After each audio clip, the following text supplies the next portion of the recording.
টক টক টক নেটে সৌম্য তানজিদের কি দারুণ নক।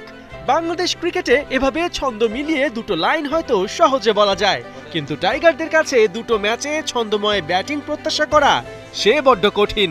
তাই বুঝি সেশনের ফাঁকে মোস্তাফিজ নিজেই ব্যাট হাতে এগিয়ে এলেন, তানজিদের কাছে সবক নিয়ে যদি টেল এন্ডে কিছু রান করতে পারেন।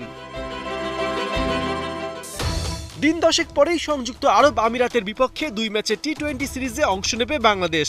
এরপর 5 ম্যাচের সিরিজ খেলতে গন্তব্য পাকিস্তান। 2 সফরের জন্য তাই আনুষ্ঠানিকভাবে অনুশীলন শুরু করেছে বাংলাদেশ জাতীয় দল, যেখানে সৌম্য তানজিদদের তদারকিতে সতর্ক অবস্থানে সিনিয়র সহকারী কোচ মোহাম্মদ সালাউদ্দিন ও বিসিবির স্পিন বোলিং কোচ সোহেল ইসলাম। বরাবরের মতো এই 2 সিরিজে বাংলাদেশের চিন্তার নাম ব্যাটিং, যার শুরুটা ওপেনিং থেকেই। গেল বছর সৌম্য সরকার 12 টি-20-র প্রত্যেকটাতে ওপেন করলেও বলার মতো তার কেবল 3টা 40+ ইনিংস, 50 নেই, সেঞ্চুরি তো চিন্তার বাইরে।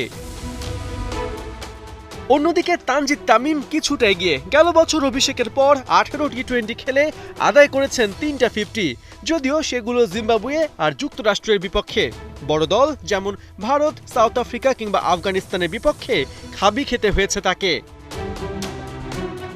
ব্যক্তিগত পারফরমেন্সের বাইরে জুটি হিসেবে সৌম্য তানজিদকে এখনই ক্যান্সেল করা যায় না। টি-20 ওপেনিংয়ে বাংলাদেশের দ্বিতীয় ও চতুর্থ সেরা জুটি গেল বছর তারা উপহার দিয়েছেন। বিসিবির এইচপি কোচ তারেক আজিজ অবশ্য আশাবাদী। আমাদের সালাউদ্দিন ভাই এসেছেন, আমাদের যে নতুন কোচিং প্ল্যানটা 2027 সালের একটা প্ল্যান করে আগাচ্ছেন, তারা তাদের ভিশনটা সম্পর্কে যদি ক্লিয়ার হন এবং কাকে দিয়ে কখন কি কাজগুলো করাবেন, এই পাথওয়েটা যদি ওনারা আগের থেকে ঠিক করতে পারেন, সেই জায়গাগুলোতে আমার মনে হয় তারা চমৎকারভাবে কাজ করতে পারবেন। এদিকে আসন্ন 2 সফরে বাংলাদেশ দলের স্ট্রেংথ বাড়িয়েছেন মোস্তাফিজ, কেননা ইনজুরির জন্য তাসকিন নেই। ফিজের প্রেজেন্স দলের এক্সপেরিয়েন্সের ঘাটতি দূর করবে। অবশ্য তাসকিন সহ বাকি পেসারদের ঘন ঘন ইনজুরিতে পড়ায় বিসিবির মেডিকেল টিমকে রীতিমতো ধুয়ে দিয়েছেন তারেক আজিজ। আমাদের এই মেডিকেল যে ডিপার্টমেন্টটা সেটা অনেক বেশি আনারি, এবং যে জায়গাটাতে আমরা বারবার অনেক বেশি ট্যালেন্টগুলোকে হারিয়েছি।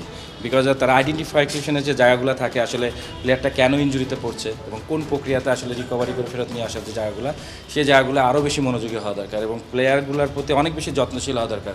Because not only pace bowler, all are unique, যে ইন্টারন্যাশনাল এরিয়াতে আপনাকে সাস্টেন করতে গেলে যে ধরনের আমি বলবো যে ঘুরে ফিরে বলতে আসলে ইকোসিস্টেম দিয়ে আপনাকে বেড়ে ওঠা দরকার, সেই জায়গাটায় আমাদের একটা বড় গ্যাপ রয়ে গেছে। পার্থ বণিক, ৭১, ঢাকা।